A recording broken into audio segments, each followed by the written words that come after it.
சொக்கனுக்கு பக்கத்திலே சோடி என்று வந்தவளே நூல் போடவையில் ஒளிஞ்சுக்கிட்டு நினைச்ச தாளம் போடணுமே.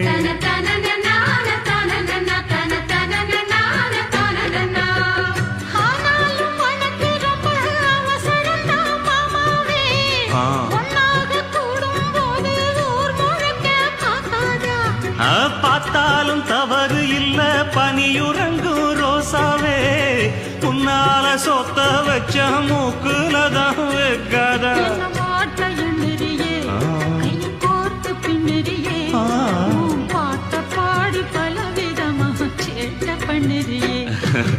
செங்குருவி செங்குருவி காலமட செங்குருவி சேல கட்டி மாமனுக்கு மாலையிட்ட செங்குருவி.